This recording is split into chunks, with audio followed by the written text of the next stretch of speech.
So welcome to another session. Today we're going to be looking at quantum communication. Basically, we're going to be looking at how to align our energy for connection. Okay, hi Judy, hi Lynn, first time here from St. Louis, Missouri. Welcome. So happy to have you guys all here. This is a part of a series that I have been doing for the last few weeks. It's called Quantum Living, and we're going to be looking at communication from a quantum perspective, from an energetic point of view, from a vibrational point of view, and we're going to get curious with different kind of approaches that are going to help us get aligned and be aware, more aware if we are not yet, of what kind of energy are we bringing when we are communicating with others. It's a very, very important and relevant topic. And so to get started, some examples of how energetically it feels when communication or interaction energetically it feels kind of weird. And there is no need for words to happen. But how many of you, for example, have entered a room with other people, or maybe you are entered a home with a family, or you are with a couple, or you are with a couple of friends, and you can sense tension. You can sense the environment to be heavy. It just doesn't feel good. Can be the opposite. How many of you have entered a space or someone's company or a room, and all of a sudden it just feels like, wow, it feels so good in here. It feels light, uplifting, inspiring. I feel well here. So these are some examples of how the energetics of communication and what you are sensing with your energetic body, not with your words, not with the logical communication that sometimes happens, but the energetic of it. How many of you have tried to have a conversation where you are trying to get something across, and the impact of what you are doing is completely different than the intention that you had for that conversation? How many of you relate to that? I do remember with my ex-partner many years ago, probably, I don't know, 20 or 25 years ago. And I remember we were having this argument, and I was trying to express something, and then she just wouldn't receive it. And I remember that we separated. She went her way, I went my way, and then a few hours later we got together, and she told me, like, what you were saying, it made sense, and I agree with it, and I am on board with that. But yeah, I just didn't like the delivery. I didn't like your energy. I didn't like how you were approaching it, presenting it, energetically speaking. So another example of how important looking at this energetic aspect when you are communicating, another quantum perspective. And I'm curious to know if you have any other examples, if you can relate to this so far, before we enter more details. Hi Kay, hi Caroline. Coraline. Thank you for being here. Florence, hello, first time here too, from New Jersey, I'm assuming, NJ. Welcome, thank you for joining. And sometimes something is happening, you're having a conversation with someone, and then something triggers you, and then you react in a way. Maybe you say something, or maybe you leave, or maybe you disconnect, and then after you are reflecting, and then you regret what you did, but there was something that happened there that you couldn't control or you couldn't be aware of. So all these examples are just that shows how communication begins before words. There is a lot of communication happening energetically before you even speak.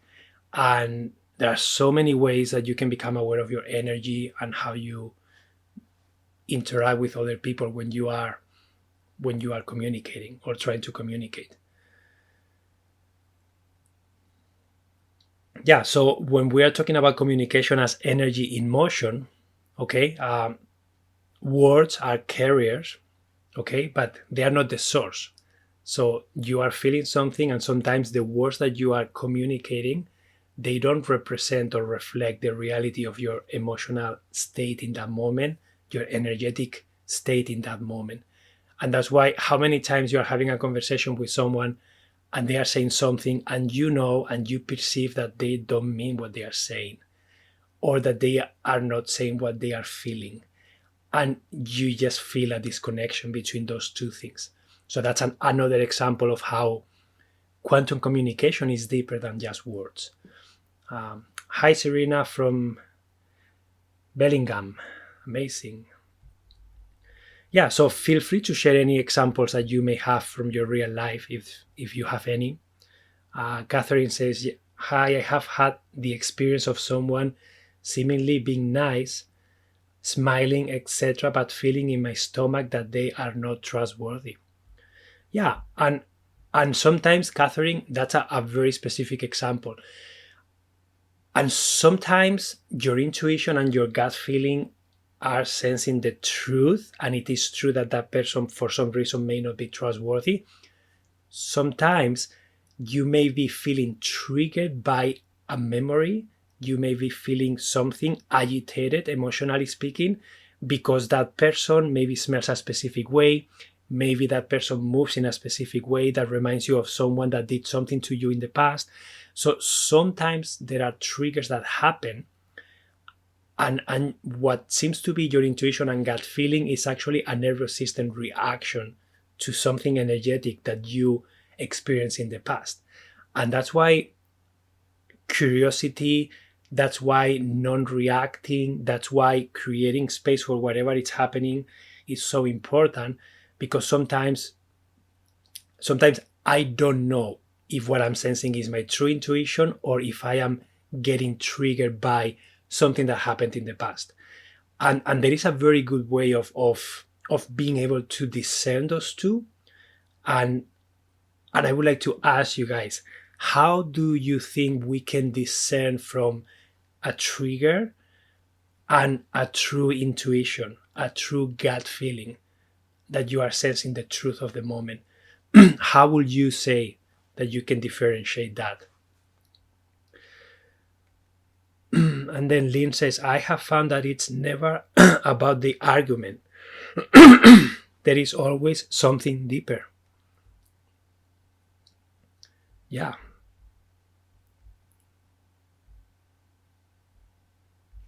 So what happened to my camera?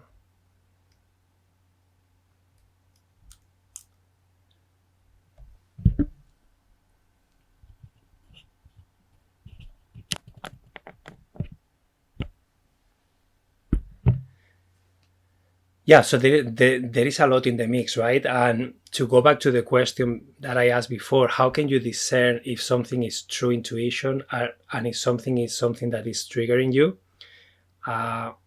Heather says, intuition for me never has emotions attached. It appears with certainly, but not bias. Amazing. Yeah, exactly. Intuition feels true. Intuition is not emotional. And I think that's a really good point. That's why creating space is important. That's why becoming the observer is important. That's why pausing and not reacting is important, because can you guys hear me? Oh, okay, wait a second.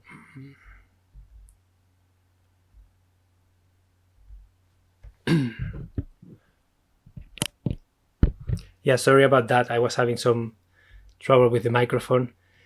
Yeah, so it's important to create a pause. It's important to become an observer. It's important to create space for what you are experiencing, because that way you are going to know for sure if what you are sensing is a trigger or if it is an intuition. Another thing that I also in my personal life I recognize is that when I feel the need to do something really fast and I cannot wait, majority of the times that is not an intuition. That is me feeling agitated. That is me reacting. So a true intuition, you can sense it, you can feel it. I personally feel something in my body, like energy, goosebumps, something that tells me, wow, like this is actually true. And there is a detachment aspect of it. I can see it, but I don't have to do anything immediately. It's kind of like I get inspiration, I get a sign, I kind of know what I need to do, but it's not something that is impulsive. And I can then take inspired action, or I can follow my intuition in a way that feels aligned, but I am grounded. I am emotionally self regulated. I don't need to do anything. I can just observe. So these are some of the traits that I personally have felt that help me differentiate if I'm feeling triggered or if I am having a true intuition when I am communicating.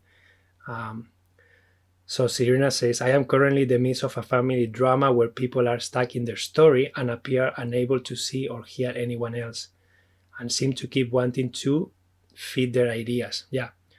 Got a very reactive, resentful text yesterday that is so inaccurate. Yeah.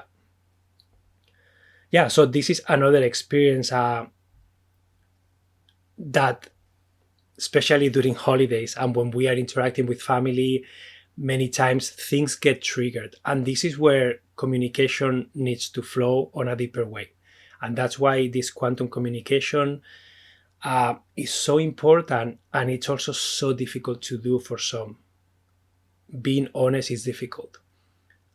Honoring how we feel is difficult sometimes, and it requires safety. It requires someone to be willing to be present with what is, without fixing, without making you wrong, without interrupting.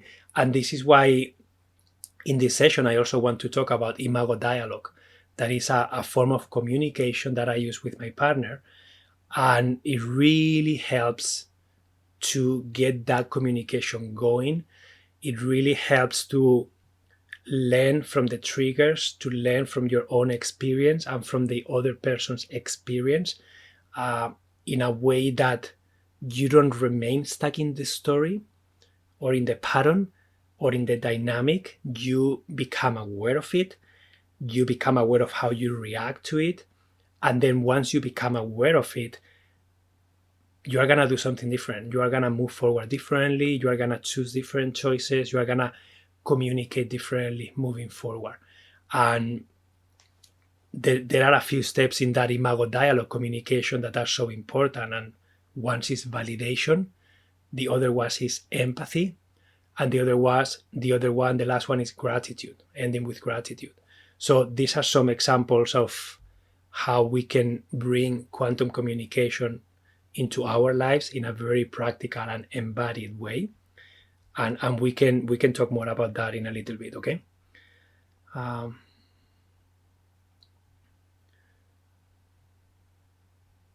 yeah, so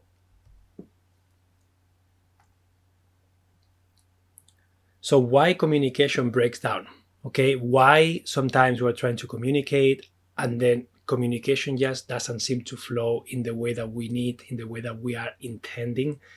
And these are some of the common breakdowns, okay? Um, Emotional dysregulation. As I was talking before, uh, anytime we become dysregulated emotionally, most likely we are being triggered. Most likely there is something in that interaction that happened that has triggered us emotionally, physically. We are experiencing dysregulation. Maybe we are not feeling, we are not breathing properly. Maybe we are feeling tensed. Maybe we are feeling unsafe. Uh, we feel that we need to protect. Maybe we avoid. Maybe we become too intense and we start kind of blaming. There are so many different ways that we can react when we are dysregulated. But emotional dysregulation is one of a big part of why sometimes we cannot communicate. Um, Another one is old wounds activated. Okay. So basically, you are acting in the present moment, but you are impacted by something that happened in the past and you are bringing it to the present moment. And this is when I was talking before about discerning between a true intuition, or gut feeling, or a trigger. This is a very example, a very nice example, that sometimes something that happened in the past, it's been activated and it's been present in the present moment, and we are actually reliving that experience. And this is another opportunity to actually become curious and understand what happened, when did this happen, why am I bringing this to the present, what do I need to learn from it. And that is kind of where the healing happens, right? When you stay curious, when you can meet those emotions, when you can do any kind of practice or healing practice or embodied practice, somatic practice, talking practice, tapping, whatever you want, to be able to help you go into that experience and reframe it, heal it, realign it, so that you can move forward without being impacted in the same way. Another one is when your nervous system is always in survival mode. Okay, so you never create the time or space to be able to be calm, to be able for your nervous system to relax. And then when that happens, you are always on survival. So it's very difficult to communicate when you are in survival mode, because when you are in survival mode, you are basically feeling unsafe all the time. And you are not relaxed, you are not open, you are not present, fully present. And it's very easy for you to get reactive when we are in survival mode. Another one is when there are inner stories running, right? You know, that little voice kind of always talking and telling something. And then we start projecting things into other people. That is our story, and we just project it into other people. And this ties with a few concepts. Have you guys heard of world occurring view? Or basically a belief system. Is kind of the same idea, but for example, if you feel that everybody I meet on the street is unsafe to talk to, or I don't know, all the men are X, or all women are X, or dating is X, or anytime any blank statement like this, it becomes a story that you are telling yourself. And the more you verbalize that story, the more you tell yourself that story, the more real it becomes. And when you feel that something is true, you start projecting that into other people unconsciously. So basically you are entering interactions with the idea that it's unsafe to be here. This person doesn't want to listen to me. Or if I go with this person, it's going to be bad, so I'd rather don't go.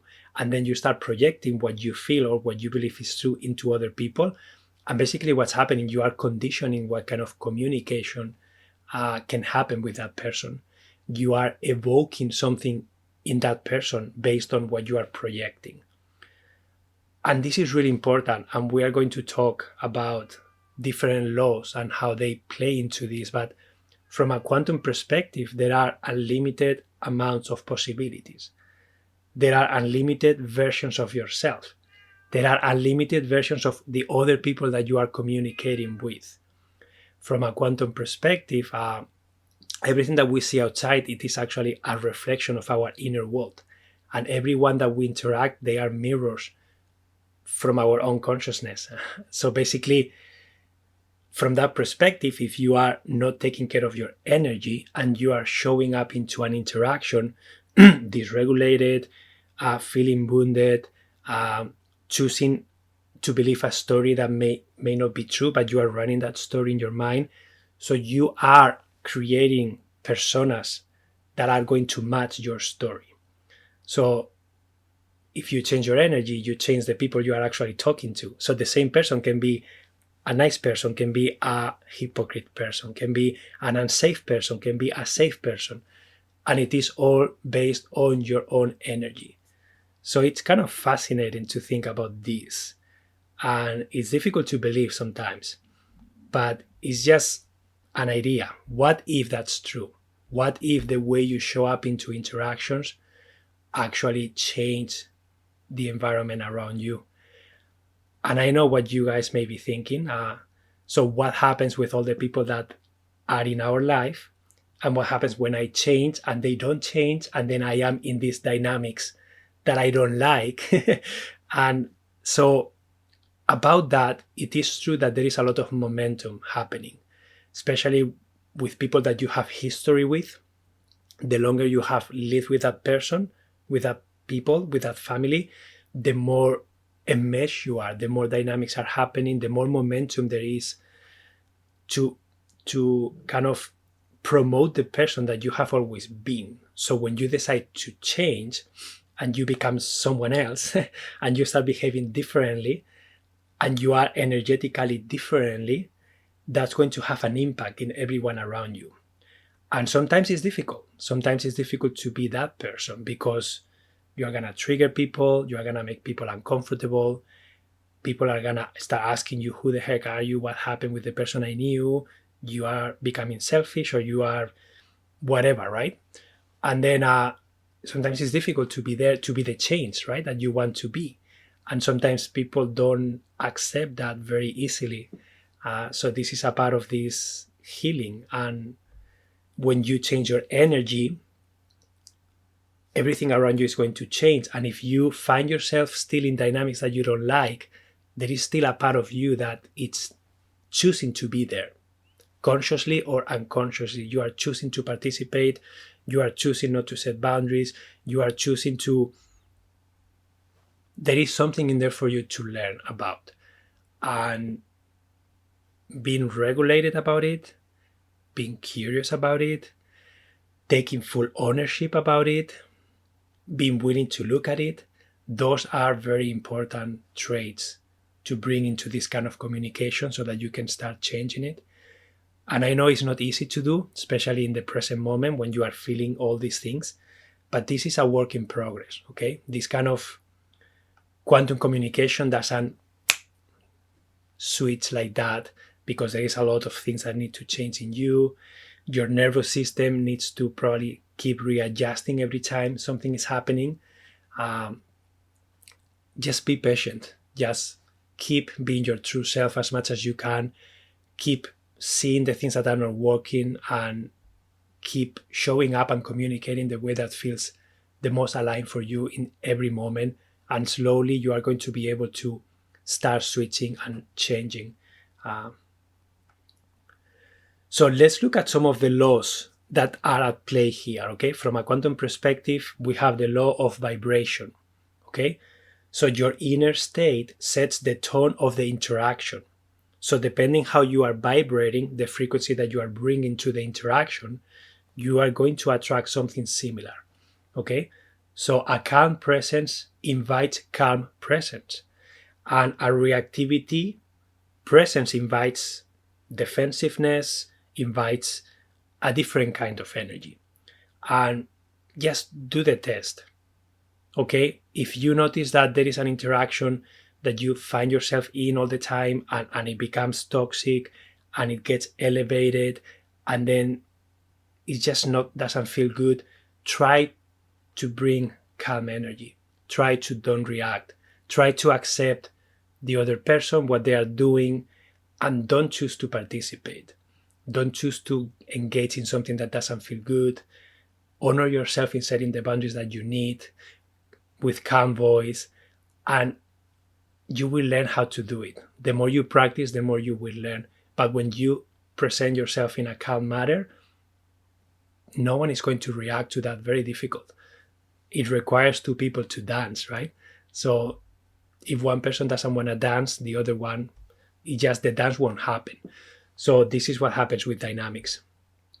So the law of vibration, a very important one. The law of attraction, it's similar. Like you are going to attract responses that match your energetic state. Okay? This is not to blame yourself. This is not to make yourself feel bad. This is about awareness, right? If you have the belief that, I don't know, that all men are going to take advantage of you, or that all women are going to betray you, or whatever belief you have, you are going to attract some of that because that's the energy that you are choosing to embrace. That's the energy that you are choosing to vibrate at. So you are going to attract something that matches that. So it's very powerful if you can change your belief. It's very powerful if you can do the work of reframing, taking what you think, what you are telling yourself, questioning it, and then flipping it, right?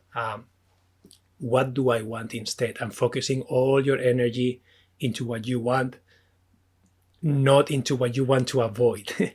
So instead of saying, I don't want a man that is this way, I don't want a woman that is this way, just say what you want. I want this. And then become that yourself first. Because if you don't become that, you are going to project what you are feeling into the other person. And then another one is the observer effect. Okay? So how you show up is going to change the field. It's going to change the quantum field. Okay? And awareness alone can soften a conversation. So this is what I was talking about, that from a quantum perspective, nothing exists until someone is observing that reality, until someone is paying attention or being conscious, right? So when you are interacting with another person, you are going to place your attention into a specific energy in that person, and then you are going to see what you are focusing on. So for example, if I take my partner into account, if I finish this call and I go down into the kitchen with the belief that she doesn't love me, or she didn't give me a kiss last night, so she wants to leave me, I am going to find a different partner than if I go down to the kitchen thinking, wow, Samantha loves me so much, or she really wants to spend time with me, or she's really taking care of herself, and she's just protecting her time right now because she wants to be the best version of herself. I'm going to enter that space with a completely different energy, and I am going to evoke a different energy from her. So basically, we're going to be two different people meeting depending on what kind of energy we both choose to bring to the equation. So it's very powerful to become aware of this and to really give it a try. Okay. Hi, Chris from South Carolina. Thank you for joining. Preconceived ideas. Yeah, preconceived ideas. That is many times we are bringing a lot of baggage to the present moment, right? And from a quantum perspective, only the present moment exists. There is no future, there is no past, there is nothing else. It's only the present moment, and every moment is a brand new moment, a brand new creation, a brand new opportunity to be, to behave, to act, to create something different. So if we always remember that, we can then enter every interaction, even if it's with the same person, with a different kind of energy.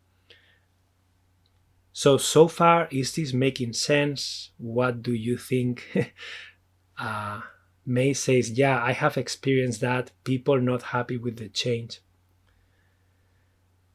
Yeah, May, of course, people are not happy with the change, because when you change, you are kind of challenging other people to change too. And sometimes we don't want to change. It's just uncomfortable and it takes work. And it's scary, because if we change, that means that we have to let go of what we have done and we have to learn something completely different. And that is very scary. It's very uncertain. It may occur to your nervous system as unsafety. And then you will feel ungrounded. You will feel out of place. And of course, it's scary. But if you don't get aligned and you don't keep growing and you are not willing to look at things and be honest and honor your truth and the other person's truth, then it's very difficult to have true communication. Christina says, it can be tricky to navigate as being naive and not seeing a partner's infidelity and lies can be another issue. Yeah, so Christina, it makes sense what you are saying. And again, I know that this is hard to believe and it's very hard to accept sometimes, but we all create everything that happens to us. From a quantum perspective, everything, there is no accidents. Everything happens for a reason. So if we attract a partner that lies on us, that is being with someone else and is not being honest with us, then where are we being dishonest in our own life? So it's always a learning opportunity. So from a quantum perspective, we always receive the experiences that we need so that we can learn from them.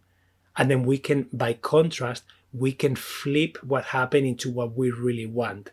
So everything is helping us become more clear about what is it that we want. And if we believe that everything is happening so that we can keep evolving, so that we can become the person aligned and our true selves more and more by trial and error, everything that happened to you, it stops being negative. It's actually very positive. You ended something that you didn't want, you gained the clarity that you needed. Now you are going to integrate that. Now you are going to show up differently with another partner. Now you are going to honor yourself in a way that before maybe you didn't. And everything becomes a learning opportunity so that you can move forward with more integrity, with more alignment, with more honesty with yourself. And that will be represented in the people that you attract moving forward. And yeah, and I know that sometimes it's very difficult to understand this, to really accept that we have something to do with what happened to us. But it is the truth. From a quantum perspective, nothing is an accident. Nothing happens to you. Everything happens for you so that you can learn, so that you can keep becoming the person who you really are by experiencing something that you don't like or you don't want, so that you can then move forward into the things that you truly want. So it's very important not to get lost in what you don't want, not to get really lost in all the emotions associated with what happened to you. Experience them, but then move into what you want as fast as you can so that you attract that rather than more of what you don't want. So Florence says, will this be recorded? Yes, Florence, this is recorded and it will be available in my podcast. If you go to my Insight Timer profile link, you can find the link for the podcast in there. Christina says, yes, I have been single for over a decade as couldn't continue these patterns. Yeah, Christina, it makes sense. And if that's what you prefer, there is nothing wrong with that, right? But my question to you is you being single your true calling and what you truly want? Or are you being single because you are afraid and you are avoiding being hurt again? And we are all in our journey. There is not a right or wrong way of doing anything. Remember, from a quantum perspective, everything exists. All the possibilities that you can imagine are available to you. So you just have to choose what you want. And there is not a right or wrong. It's just something. So you choose something that you want to experience. And it's not better or worse. It's not right or wrong. It's forget about the labels. You just keep choosing what feels more aligned with you. So my question is that, do you feel aligned with that? Or are you avoiding, or would you prefer something else? Like if you were not to get hurt again, would you prefer to be with someone? Like, it's just curiosity. Be curious and really become honest with yourself about what you prefer when it comes to communication and when it becomes to partnerships. Florence says, I have a question. You said we create what we experience, but what about things that happened in childhood that's abusive or traumatic? How does the child have a choice in this? How are they the cause? I know as adults we can learn from it. So Florence, another perspective from a quantum, from a spiritual and energetic approach. So what if we are here in this space and time kind of world, Earth, in this dimension physically? What if we are here because we want to experience reality from different points of view? What if we as souls have chosen the life that we are going to live, and we are born into that life, and we are co-creating that life with other characters that we did agree upon before coming? And what if when we are born we forget everything so that we can experience something from scratch? And we have chosen what we want to experience so that we can learn from it, so that we can... Have you guys heard the term post-traumatic wisdom? Have you guys heard of that? Have you guys heard of people sharing that they became who they are because of all the hardship that they experienced. And there is a thing that people who have a lot of light, they do have a lot of light because they were in such darkness before, and they were able to transmute that darkness into light. So there is that view. What if that's true? What if we chose what we want to experience, the theme? What if everything that's happening to us, even though it's labeled as abuse, even though it's labeled as traumatic, what if that's happening for a reason? Because when you get to the other side, then you can support humanity in a way that maybe you will not be able to in another way. What if this is happening for you because there is a lot of generational trauma and tendencies that now you have the power to change, and you have the power to transmute and stop passing along through your children? So that's one approach from a quantum perspective, from an energetic perspective. What if that's true? And what if all of a sudden this makes more sense? And what if everything that happens, we remove the labels and there is not a right or wrong, there is not good or bad, they are just experiences. I know that it's hard to accept this, especially when you are the victim of what happened. And it is true that when you are born, we don't have the choice. We don't have any choices in what happens. Our environment decides that for us. Our parents or the people who raise us decide for us, and we learn through them what life is all about, limiting beliefs, world occurring views, ideas, religion, etc. Everything is transferred to us, and we can't even speak, and we are completely open and receiving everything. So yeah, it's a very interesting approach, and that's one possibility, one point of view that is empowering. But of course, there are many different points of view that you can choose to look at, and you can choose to, you can choose to be a victim. You can choose to use that as a learning opportunity. You can choose to, it's your choice. As I say, this is your reality, this is your choice, and you can do whatever you want. But the most important thing is that you feel aligned with yourself, that you are excited about what you are doing, that what you are choosing is really true to you, and you are not choosing it from a place of fear, from a place of avoiding, from a place of escaping. So you are doing it because that is your true self acting and expressing, not someone else's opinion, someone else's expectation. So that is the work, right? The work is to try to become as aligned as you can and make sense of what happened to you in the way that you need and that you feel is right for you. And no one knows that but you.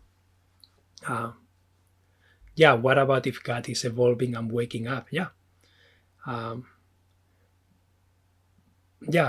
So Florence says, no, I haven't. That's hard to understand personally, choosing sexual abuse in another life. Yeah, Florence, it makes sense. And again, this is just one perspective of many. We are all in our unique journeys, and you have to choose what feels right for you. But the most important piece here is that you can be whatever you decide. It's really important to be able to embrace this kind of communication, right? Quantum communication. Don't get lost just in the words. Don't get lost just in the surface of things, and dive deeper into the truth. Thank you, I'm learning from it. I believe that 100%. I was abused as a child by a neighbor. He died many years ago and came to me in a mediumship reading. I am a medium, and apologized. I fully accepted his apology. That's beautiful, Lynn. We are souls in a human body here to experience what our souls need. Yeah. What if that's true? What if we are souls and we are energetic bodies that kind of encapsulate in this physical body, and we have space, we have time, we are playing this game of life on earth, and everything is a learning opportunity. Everything is about discovering the dark, transforming it into light, and learning from different perspectives what life is all about. Um, yeah, so very interesting. And then, so how can we communicate in this way, like practically speaking? And this is where I want to share a little bit more about Imago Dialogue.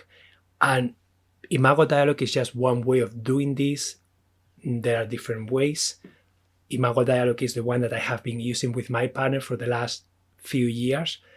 I also created a course called Imago Dialogue that you can explore on Insight Timer too. Oh,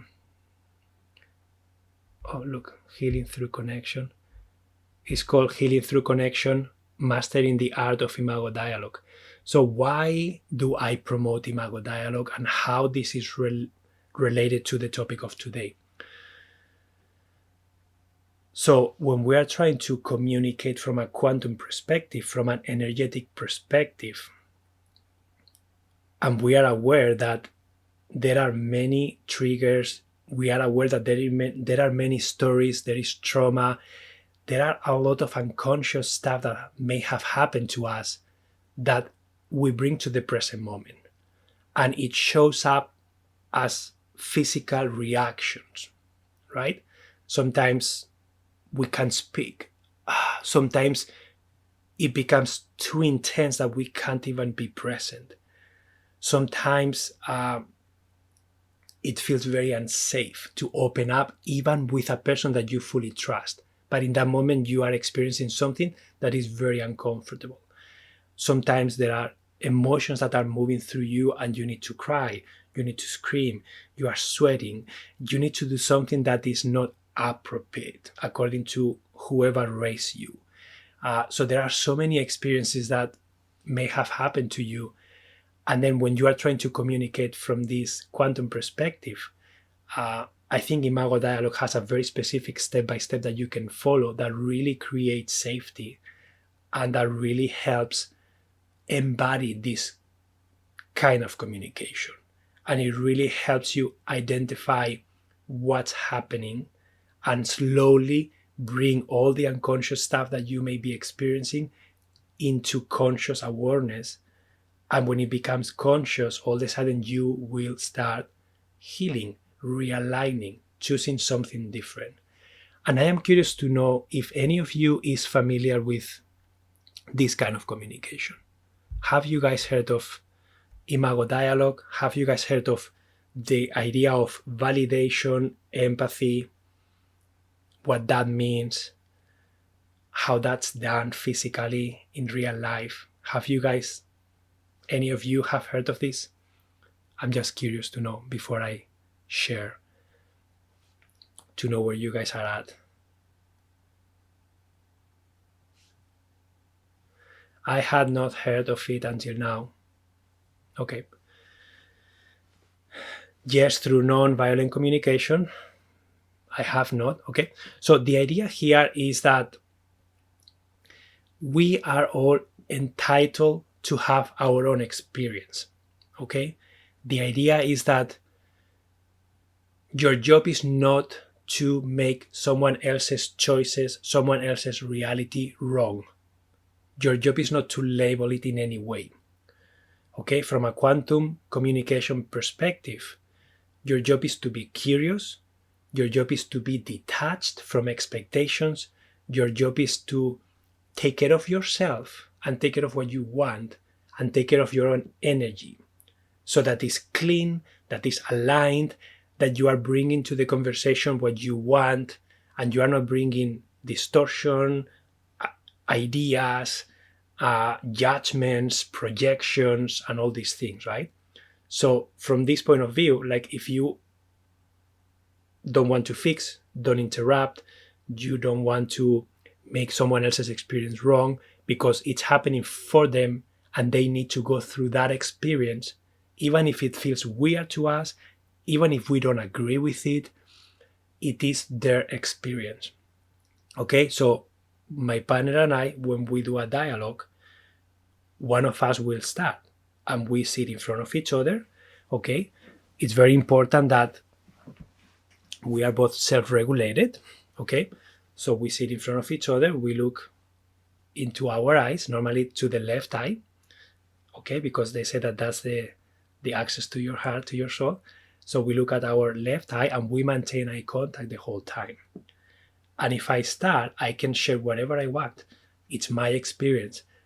I can say anything. Samantha, when you did this, I felt this. When this happened, I felt that, etc. You can even, for those of you who are familiar with the nonviolent communication, you can follow the nonviolent communication format inside the dialogue. And the other person is going to mirror.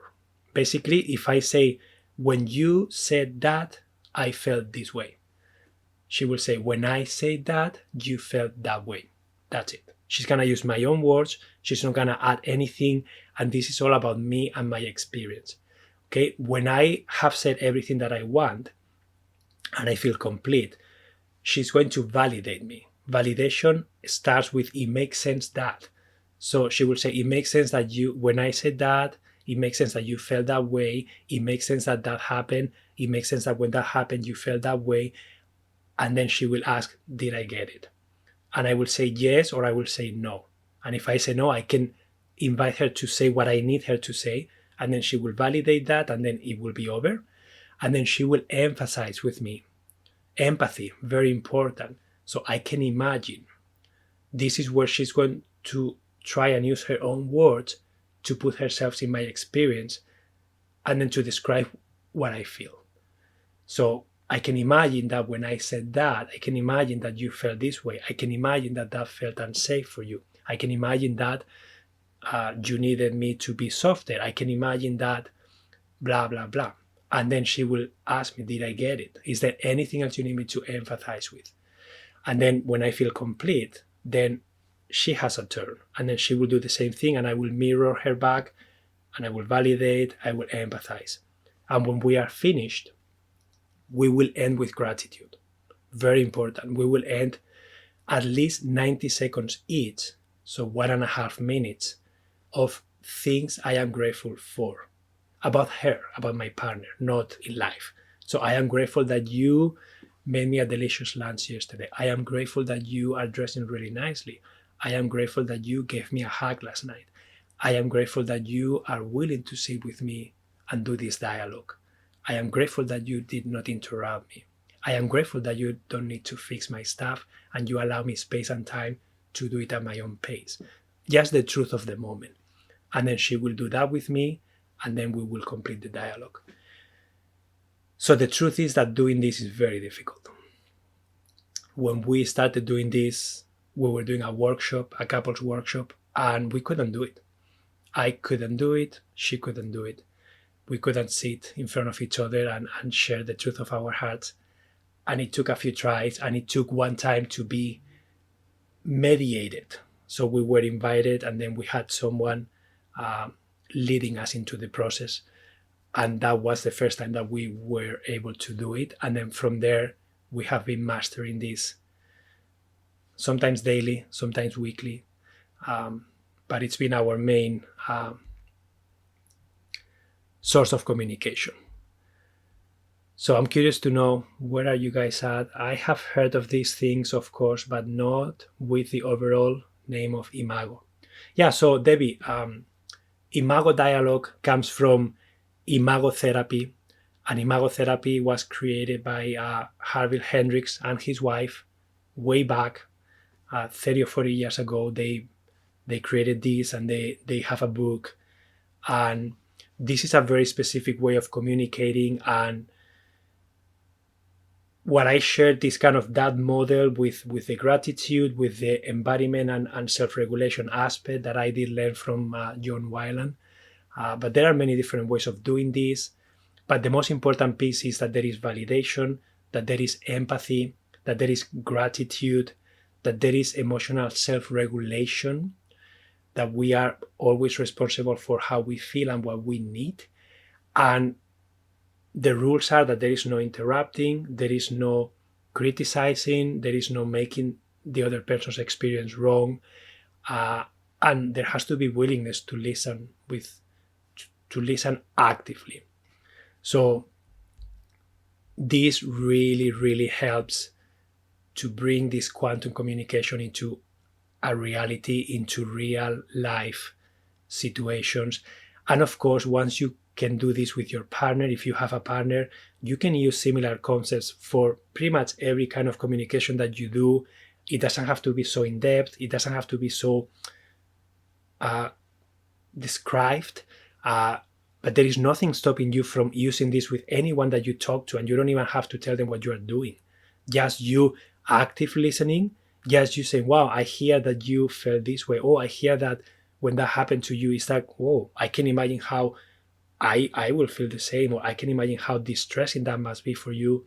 Or I am grateful that you trusted me in sharing this information. I am grateful that you feel that I'm a safe person. So you can do all these things without having to say anything about what it is. And this, I can promise you that when you are aware of this and when you are doing this, there is a shift in how you communicate. There is a shift in how people feel about you. And there is a shift in energy. So that's great that you and your partner practice together. Bravo. Yeah, blissful. Thank you. Yeah, it's been one of our practices that we have maintained. Catherine says, it's resonating with me. Thank you for sharing this. Yeah, and if you are aware of the non-violent communication, that's also a really good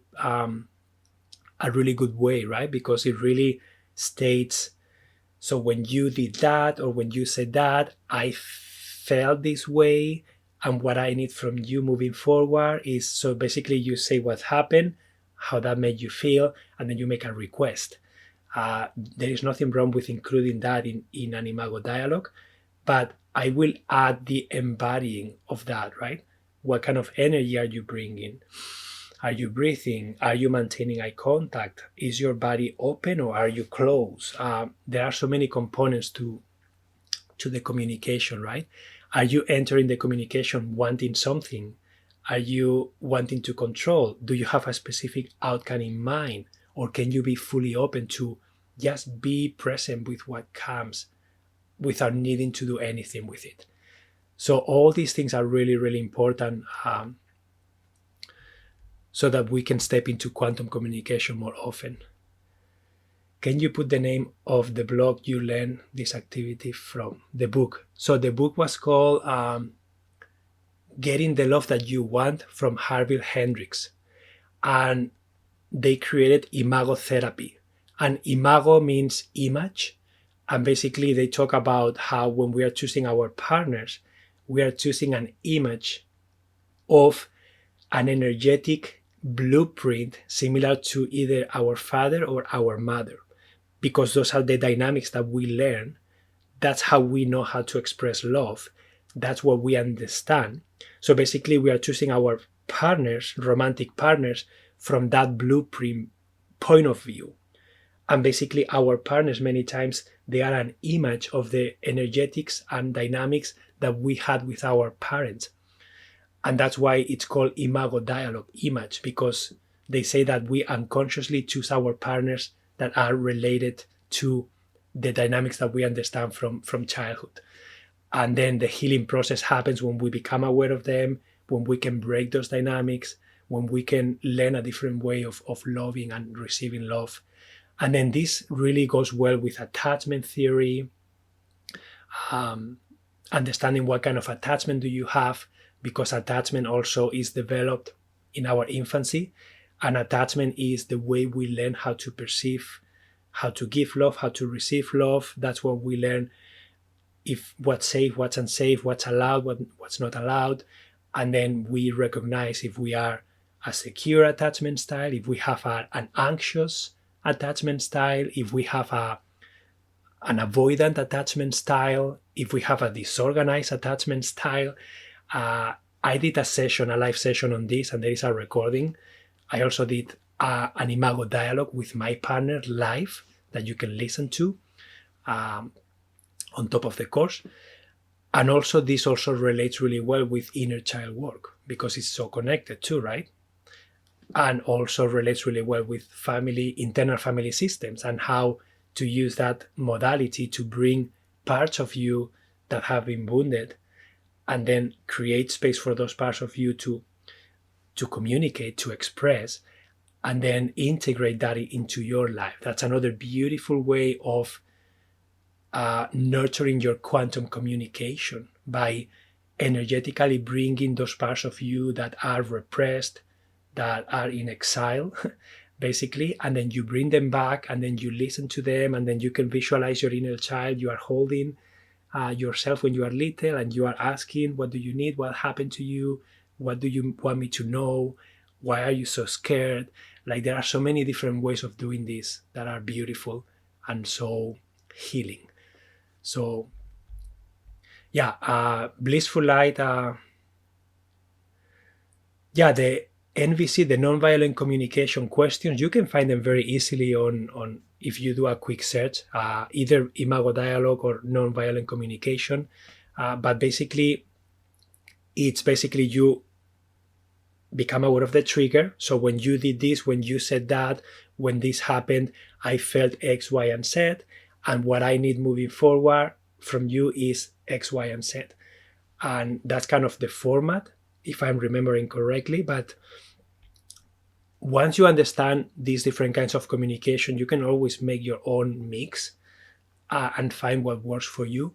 But these are just some examples of real things that are very simple, very practical, not very easy to implement sometimes, but that's where the work is. That's where quantum communication and this energetic work happens, because you are encountering energetic blockages. You are encountering triggers. You are encountering things that you need to look at. So everything that happens to you, every trigger that you experience, can be a learning opportunity for you to, why is this here? What do I need to learn from this? What do I need to, how can I realign? What do I don't want anymore? And how can I flip this into what I want? And this is kind of the work of cleaning your energy so that this quantum communication can flow between you and other people. And this is the end of the live. I hope that you guys found value in this. Are there any final questions for me before we go?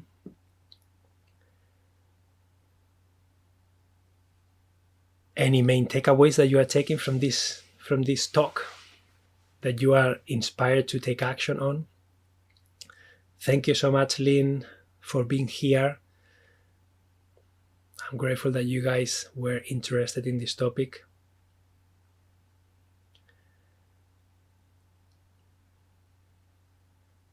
Yeah, so I hope to guys, thank you for the valuable information. Thank you so much.